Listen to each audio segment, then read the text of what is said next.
जब टेक्नोलॉजी में जब भी आमूल-चूल परिवर्तन हुआ है, बड़े स्तर पे परिवर्तन हुआ है, तब ग्लोबलाइजेशन के वेव आए हैं। ग्लोबलाइज़्ड वर्ल्ड में जो लोग होंगे अपने आइडेंटिटी को लेके, अपने सिविलाइजेशन को लेके बड़ा सजग हो जाएंगे और इस कारण से दो सिविलाइजेशन के बीच में क्लैश होगा, संघर्ष होगा और यही चीज़ सांस्कृतिक संरक्षणवाद के रूप में हमको जगह-जगह देखने को मिला है। और भारत की जनसंख्या बहुत ज़्यादा, युवा आबादी बहुत ज़्यादा है, तो हमें भी जो नई तकनीक है उस संदर्भ में अपनी युवा आबादी को प्रशिक्षण देना पड़ेगा ताकि उनका रोजगार ना जाए। अभी के दुनिया का जो ग्लोबलाइजेशन है और भारत का जो कॉन्सेप्ट है ग्लोबलाइजेशन का, दोनों में अंतर है। अभी के दुनिया का ग्लोबलाइजेशन पूरी दुनिया को बाजार बना दिया है, लेकिन हम लोग का जो ग्लोबलाइजेशन है, वैश्वीकरण है, हम लोग वसुधैव कुटुंबकम का मूल्य है हमारे समाज में और हम लोग पूरी दुनिया को परिवार बनाना चाहते हैं, जहाँ बाजार में परस्पर संघर्ष होता है, आपस में संघर्ष, कंपटीशन, इसी में चलता है बाजार, लेकिन परिवार में वो संघर्ष नहीं, सहयोग होता है, पारस्परिक सहयोग होता है।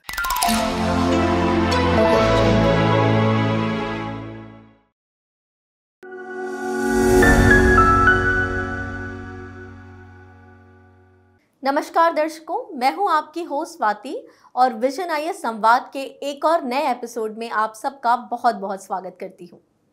आज हम एक ऐसे टॉपिक पर चर्चा करने जा रहे हैं जिसने हमारी रोजमर्रा की जिंदगी से लेकर देश की अर्थव्यवस्था और संस्कृति तक हर क्षेत्र को गहराई से प्रभावित किया है।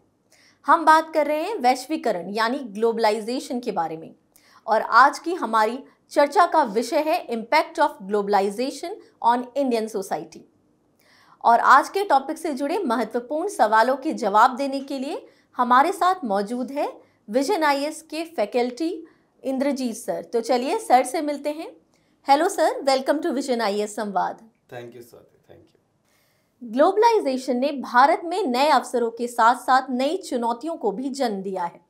इसने समाज के अलग अलग वर्ग को अलग अलग तरीके से प्रभावित किया है, चाहे वे बच्चे हों, युवा हों, महिलाएं हों या फिर हमारे बुजुर्ग और जनजातीय समुदाय। तो आज हम जानेंगे कि कैसे ग्लोबलाइजेशन ने भारतीय समाज को ढाला है और भविष्य में इसके क्या परिणाम हो सकते हैं। साथ ही हम इससे जुड़े विभिन्न पहलुओं पर भी विस्तार से बात करेंगे। तो सर, आज के डिस्कशन को शुरू करें उससे पहले मैं आपसे जानना चाहूंगी कि आप हमारे दर्शकों को वैश्वीकरण यानी ग्लोबलाइजेशन के बारे में बताएं। स्वाति, ग्लोबलाइजेशन का बहुत सारे डेफिनेशन दिए जाते हैं। इस पे एक महान ऑथर ने काम किया, यान टेलर ने बहुत काम किया इस पे। तो उनका कहना है कि ग्लोबलाइजेशन एक प्रोसेस है, प्रक्रिया है, जिसमें चाहे वो इकोनॉमिक संदर्भ हो या फिर आपका पॉलिटिकल संदर्भ हो या फिर सांस्कृतिक या कल्चरल संदर्भ हो, जो पूरा वैश्विक समाज है परस्पर निर्भर होने लगता है।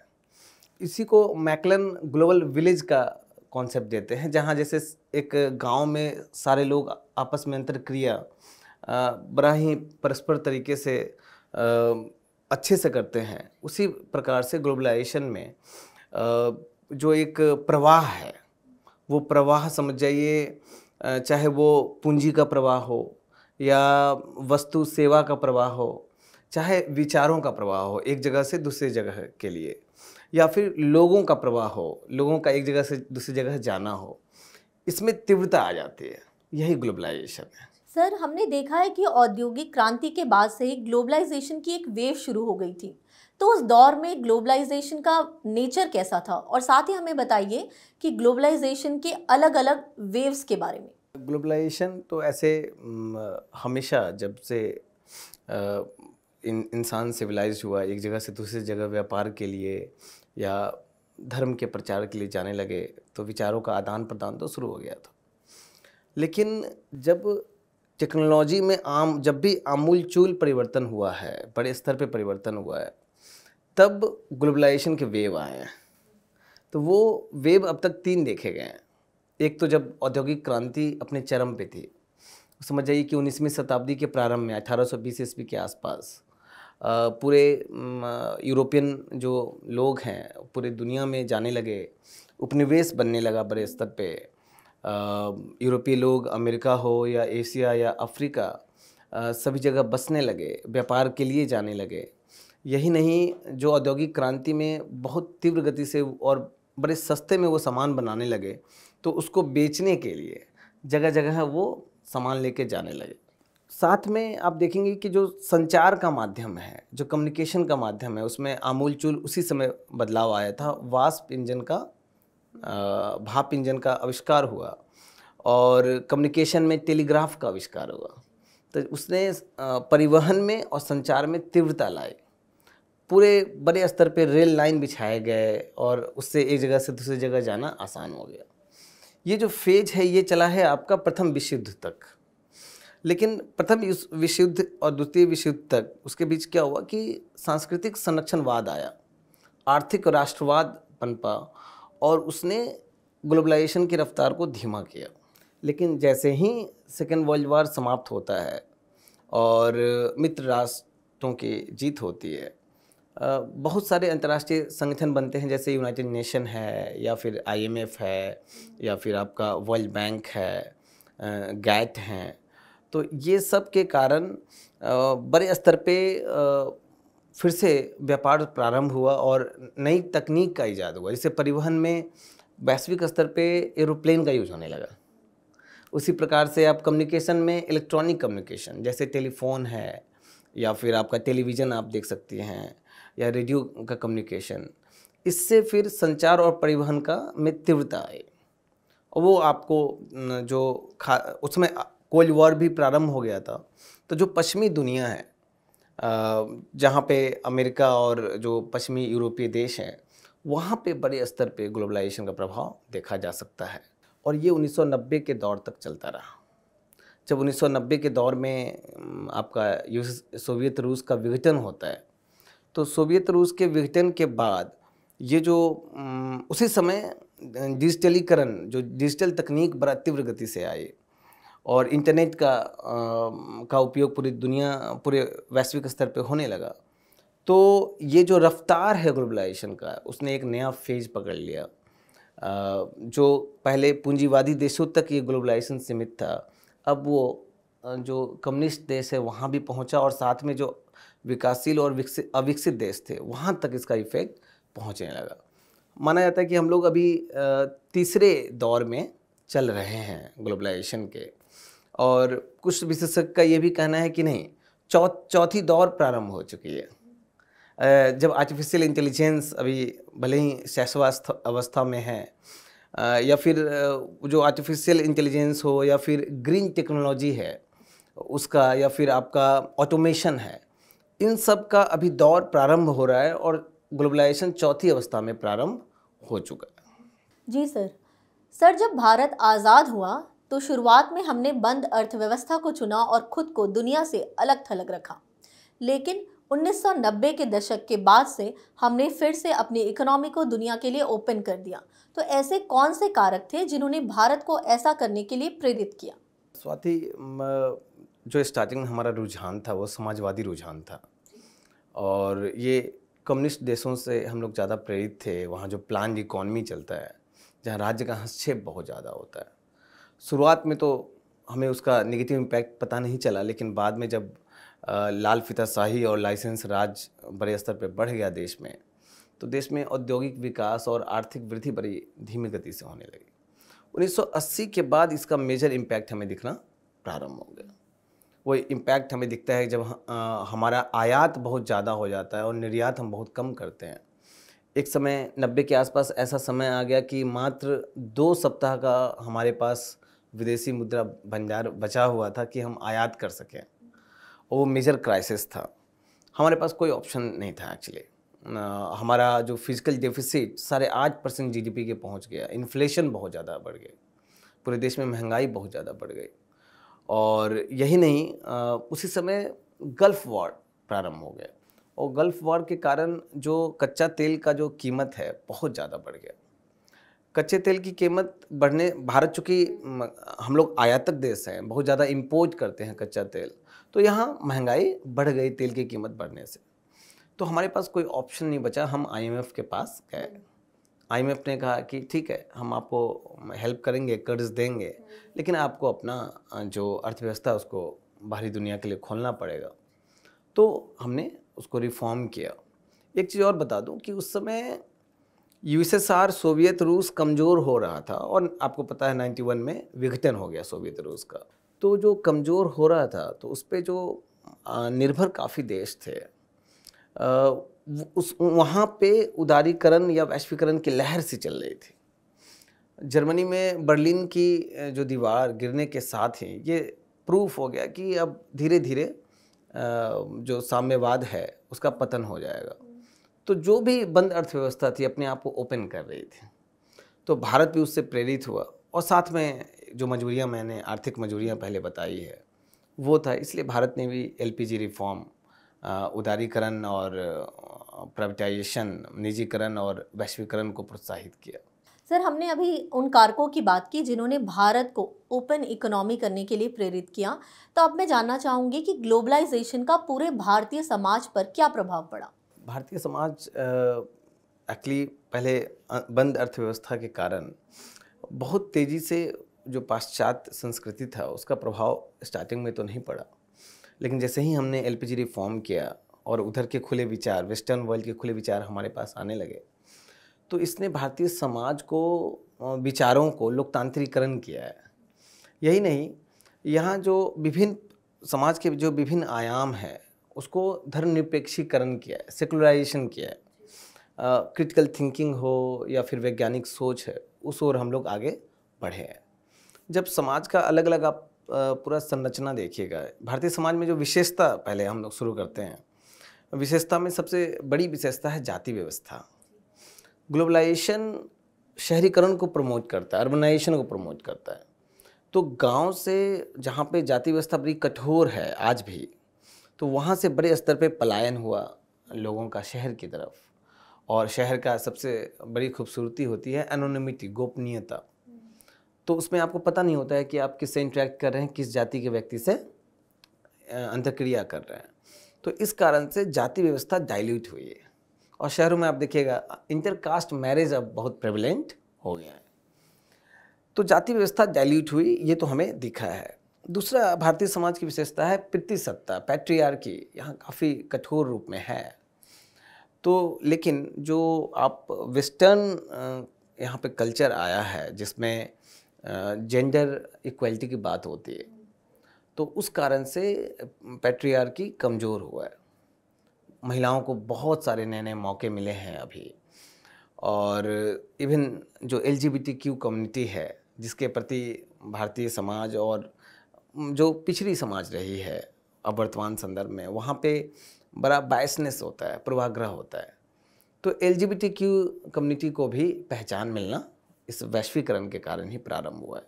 दूसरी तरफ हम लोग देखते हैं कि जब नए नए अवसर मिले समाज में, तो जो हम तीसरे चरण की बात आपको पहले बताए थे, तो ये तीसरा चरण वैश्वीकरण का, उसका ताना बाना बुना गया है डिजिटलीकरण के संदर्भ में।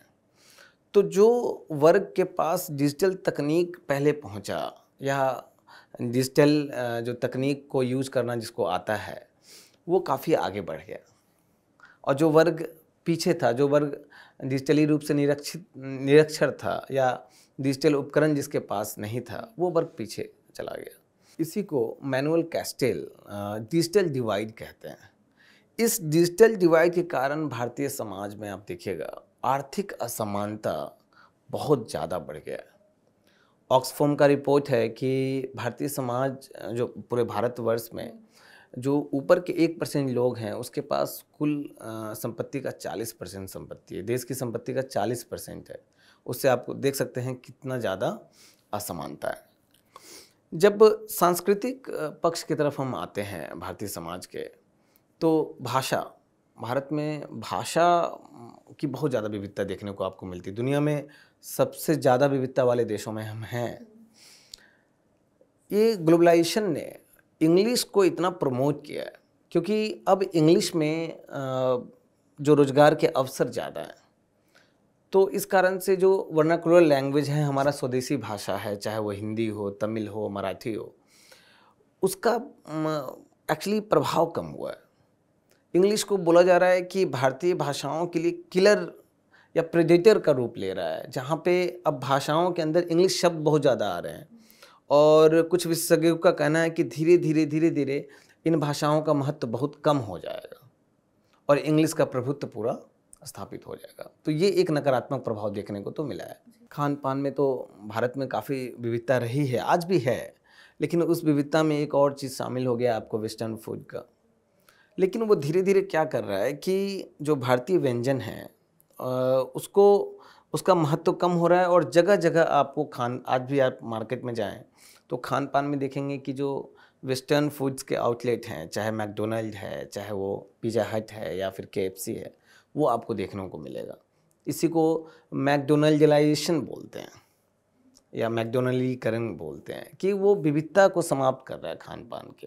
और सबसे नकारात्मक प्रभाव है कि ये फास्ट फूड में आता है, जिस कारण से लोगों में जो स्वास्थ्य के लिए बहुत हानिकारक है।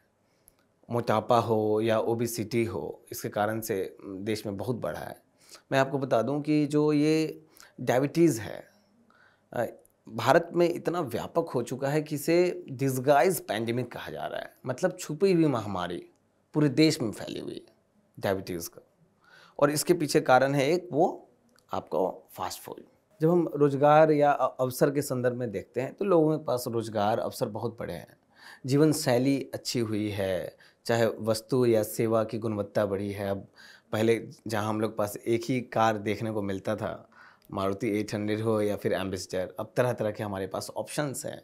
यही परिधान में, कपड़ों में हो गया है, अलग अलग ब्रांड्स हैं, तो हमारे चॉइस बढ़े हैं। लेकिन वो उपभोक्तावाद को भी बढ़ाया है।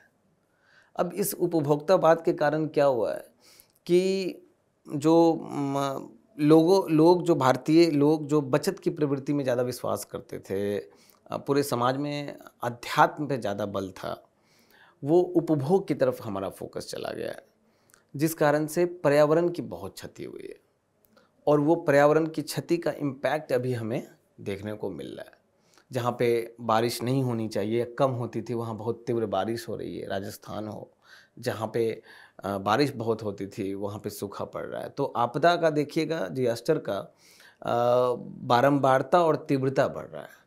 ये भी आपका ग्लोबलाइजेशन के कारण जो एनवायरनमेंट पे नेगेटिव इम्पैक्ट हुआ है, उसका प्रभाव है ये। तो ग्लोबलाइजेशन ने भारतीय समाज को सकारात्मक और नकारात्मक रूप से भी परिवर्तित किया है। लेकिन एक चीज़ और है, एक और अलग सा फिनोमेना देखने को मिल रहा है, ग्लोकलाइजेशन, ग्लोबल और लोकल का फ्यूजन।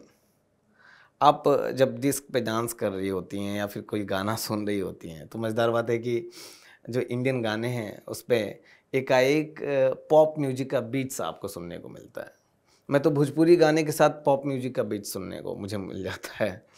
यही नहीं, जो लोगों का जो परिधान है, जो जैसे जीन्स अब बहुत कॉमन हो गया है अब, लेकिन जीन्स के साथ आप देखती हैं कि लोग कुर्ता डालते हैं, जो इंडिया का लोकल है।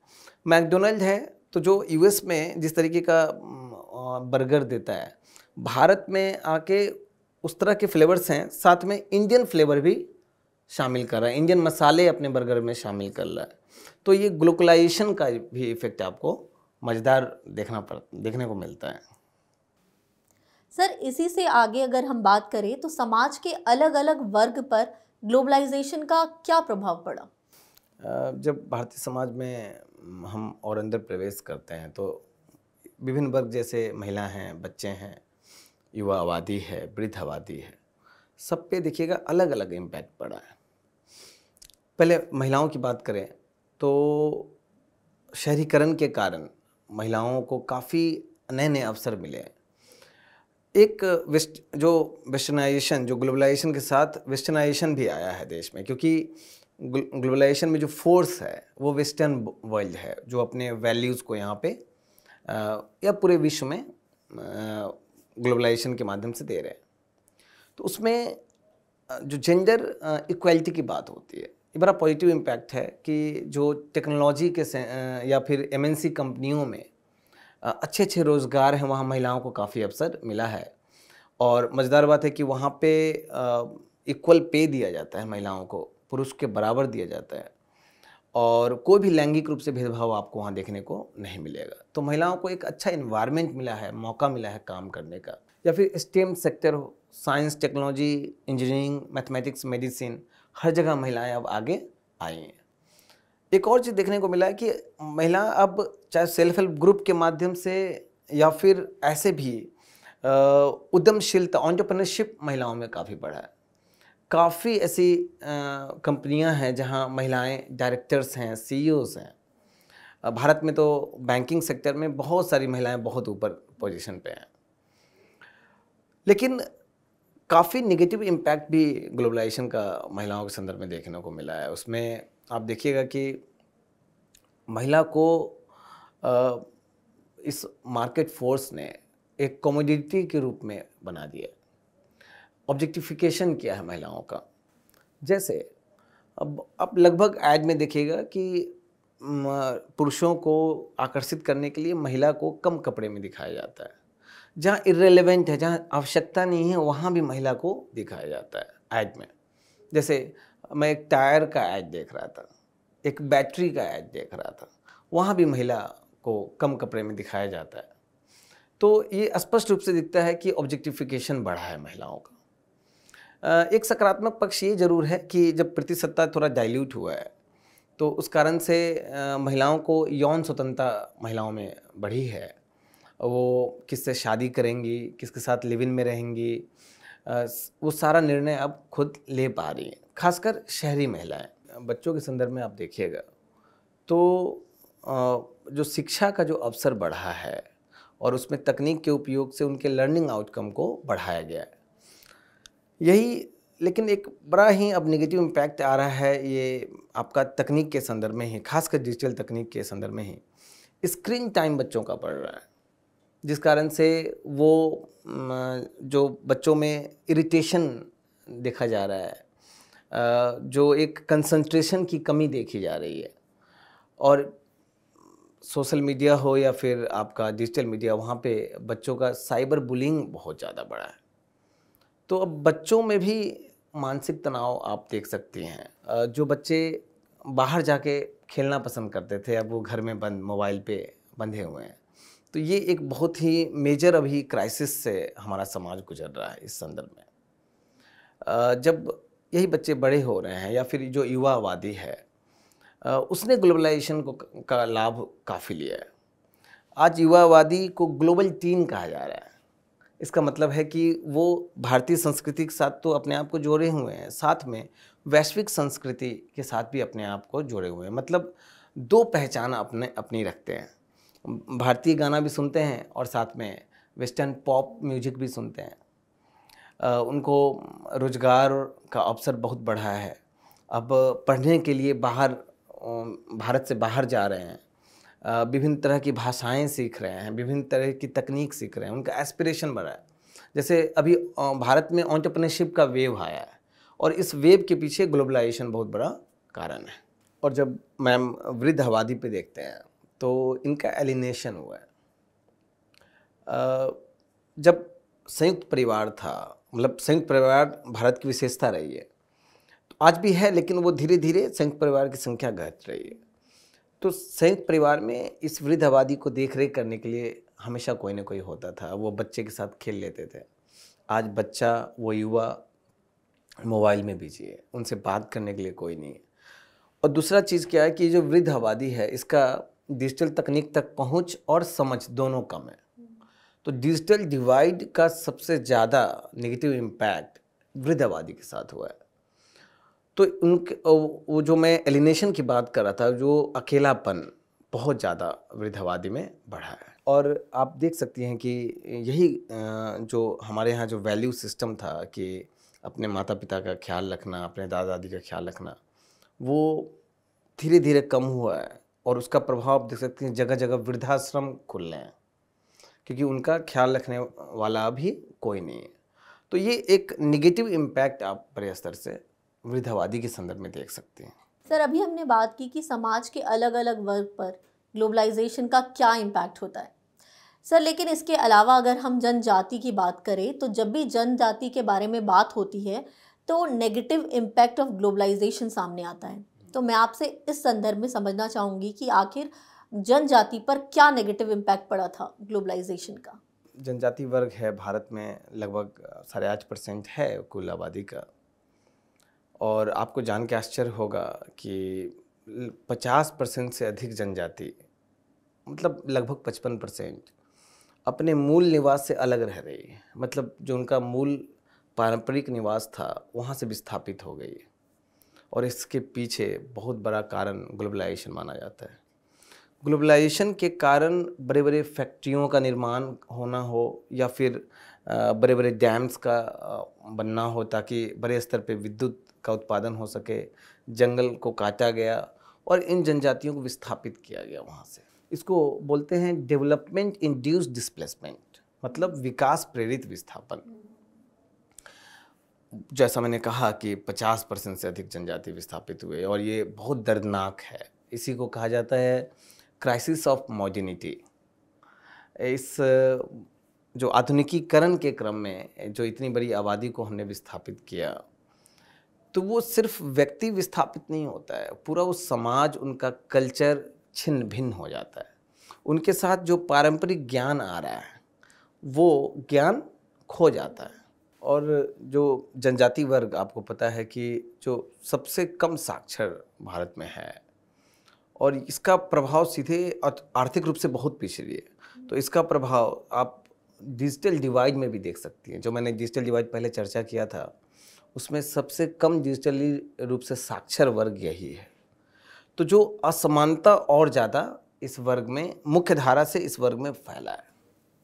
लेकिन हाँ, अब धीरे धीरे कुछ अब जो डिजिटल क्रांति है इसका भी ये वर्ग फ़ायदा उठाना प्रारंभ किया है। जैसे बैंक से ये वर्ग अब जुड़ना चालू किया है, डिजिटल समावेशन हुआ है, आर्थिक समावेशन हुआ है, और पर्यटन उद्योग अब इस क्षेत्र में जब बढ़ना प्रारंभ हुआ है तो ये वर्ग अब उससे फ़ायदा उठाना प्रारंभ किया है। तो हाँ, नकारात्मक प्रभाव तो बहुत ज़्यादा हुए हैं इस वर्ग के साथ। कुछ सकारात्मक प्रभाव भी अब हाल के दिनों में देखने को मिला है। सर, हमने ग्लोबलाइजेशन के प्रभावों के बारे में बात की और इसमें सकारात्मक और नकारात्मक दोनों तरह के प्रभाव देखे। इस बीच एक वर्ड आता है डी ग्लोबलाइजेशन, तो हम आपसे जानना चाहेंगे कि आखिर ये क्या है। एक महान राइटर हुए सैमुअल हंटिंगटन, उनका एक बुक है क्लैश ऑफ सिविलाइजेशन। उनका कहना है कि ग्लोबलाइज्ड वर्ल्ड में जो लोग होंगे अपने आइडेंटिटी को लेके, अपने सिविलाइजेशन को लेके बड़ा सजग हो जाएंगे, और इस कारण से दो सिविलाइजेशन के बीच में क्लैश होगा, संघर्ष होगा। और यही चीज़ सांस्कृतिक संरक्षणवाद के रूप में हमको जगह जगह देखने को मिला है। जब ग्लोबलाइजेशन की गति तीव्र हुई 1990 के बाद, तो विभिन्न समाज को बड़े स्तर पर प्रभाव किया। हर समाज का दो पक्ष होता है, एक तो उसका कोर है और एक उसका बाह्य पक्ष, संरचनात्मक पक्ष। जब कोर वैल्यूज़ पे बहुत ज़्यादा इम्पैक्ट नहीं करता है, ये संरचनात्मक पक्ष पे इम्पैक्ट करता है ग्लोबलाइजेशन, तो समाज स्वीकार करता है। लेकिन जब कोर वैल्यूज़ पे समाज के वो इम्पैक्ट करता है तो समाज रिएक्ट करता है। तो वही विभिन्न आपको संघर्ष देखने को मिलता है, चाहे वो अमेरिका का इराक पे इन्वेजन हो या फिर अफगानिस्तान पे इन्वेजन हो। ये सब उसी संदर्भ में, क्लैश ऑफ सिविलाइजेशन के संदर्भ में देखा जा रहा है। दूसरा पक्ष है कि आर्थिक रूप से भी संघर्ष देखने को मिल रहा है। ये आप देख सकती हैं कि चाइना और यूएस का जो ट्रेड वॉर हुआ, उसमें जो आर्थिक संरक्षणवाद देखने को मिल रहा है, जहाँ पे टैरिफ अपने वस्तुओं के संदर्भ में इतना बढ़ा दिया जाता है कि व्यापार पे बड़ा प्रतिकूल प्रभाव पड़ता है। दूसरी तरफ विभिन्न जो यूरोपीय देश भी हैं, वो ये तो चाहते हैं कि वस्तु और सेवा का बड़े स्तर पे व्यापार हो, उसमें उनको लाभ है, लेकिन जो व्यक्ति हैं उनका फ्लो उतना सुगमता से ना हो, इसलिए वो वीज़ा रूल्स स्ट्रिक्ट करते हैं। नहीं तो जो अविकसित देश, विकासशील देश से बड़ी संख्या में लोग उनके यहाँ चले जाएंगे। इसी संदर्भ में आप ब्रेग्जिट को देखते हैं। तो धीरे धीरे आप देख रही है कि एक संरक्षणवाद की प्रवृत्ति बढ़ रही है। कोविड-19 आने के बाद तो ये और ज़्यादा बढ़ गया है। जब ग्लोबल वैल्यू चेन में जब रुकावट आया, तो अब ग्लोबलाइजेशन की जगह क्षेत्रीयकरण देखने को हमें मिल रहा है। तो इसी संदर्भ में कहा जा रहा है कि डीग्लोबलाइजेशन देखा जा रहा है, बट मुझे लगता है कि इसको बहुत ज़्यादा बढ़ा चढ़ा के बोला जा रहा है। ग्लोबलाइजेशन तो होता रहेगा, हाँ, उसके स्वरूप बदलते रहेंगे। जैसा मैंने आपको पहले कहा कि हम लोग 4th वेव में पहुंच रहे हैं या शायद प्रारंभ हो चुका है। तो ग्लोबलाइजेशन तो एक मुझे लगता है इरिवर्सिबल प्रोसेस है, वो तो चलता रहेगा, लेकिन हाँ, उसका स्वरूप बदलता रहेगा। सर, हम अपनी चर्चा के अंजाम तक पहुंच रहे हैं, तो मैं आपसे जानना चाहूँगी कि वैश्वीकरण यानी ग्लोबलाइजेशन का लाभ उठाने के लिए भारत को क्या कदम उठाने चाहिए? जो अभी जो ग्लोबलाइजेशन का जो स्वरूप, जिस स्वरूप में हम लोग जी रहे हैं, तो मैंने आपको कहा कि 4th इंडस्ट्रियल रिवॉल्यूशन आने वाला है और उसी के साथ उसी प्रकार का 4th वेव आने वाला है ग्लोबलाइजेशन का। वहाँ पे ऑटोमेशन बड़े स्तर पे होगा। तो अब भारत की जनसंख्या बहुत ज़्यादा, युवा आबादी बहुत ज़्यादा है, तो हमें भी जो नई तकनीक है उस संदर्भ में अपनी युवा आबादी को प्रशिक्षण देना पड़ेगा ताकि उनका रोजगार ना जाए। दूसरा पक्ष है कि भारत में आर्थिक असमानता बहुत ज़्यादा बढ़ रही है और ज़्यादा, उसको कम करने की आवश्यकता है। सरकार को यहाँ हस्तक्षेप करे, जो सोशल सिक्योरिटीज़ है, सामाजिक सुरक्षा के जो विभिन्न आयाम हैं, चाहे वो स्वास्थ्य हो या फिर आपका बीमा है, उस पर सरकार को काफ़ी काम करने की ज़रूरत है। शिक्षा में आमूलचूल हमें परिवर्तन करने की आवश्यकता है, क्योंकि बिना स्किल डेवलपमेंट के जो शिक्षित व्यक्ति या साक्षर व्यक्ति किसी काम का नहीं है। तो हमें स्किल डेवलपमेंट पे काफ़ी ध्यान देना होगा। दूसरी बात कि हमें अपनी विविधता को बचाए रखने की बहुत आवश्यकता है।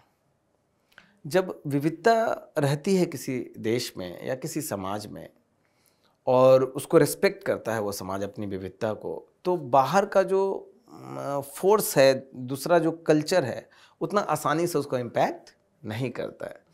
हमें इसमें इसका मतलब ये नहीं है कि हमें वेस्टर्न वर्ल्ड के साथ इंटरेक्ट नहीं करना है, बिल्कुल करना है, बड़े स्तर पे करना है, लेकिन वहाँ के जो अच्छे मूल्य हैं उसे अपनाना है।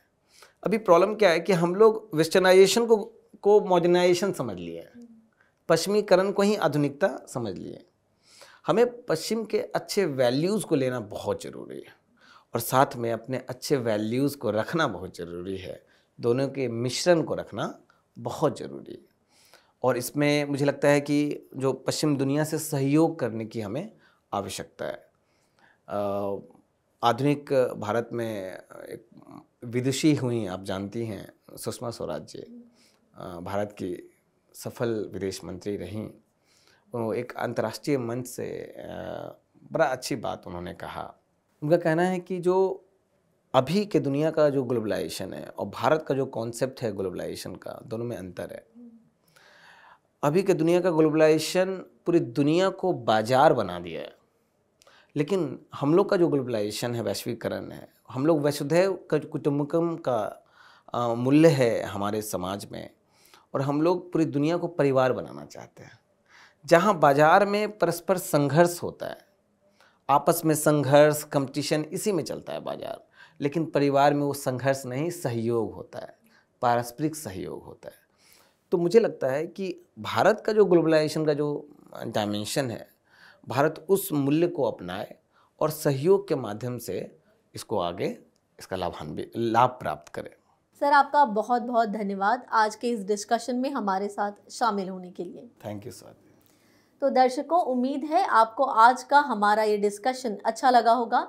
ऐसे ही इम्पॉर्टेंट टॉपिक्स पर इंसाइटफुल डिस्कशंस के लिए हमारे साथ आगे भी जुड़े रहें। मैं मिलती हूँ आपसे नेक्स्ट एपिसोड में। धन्यवाद।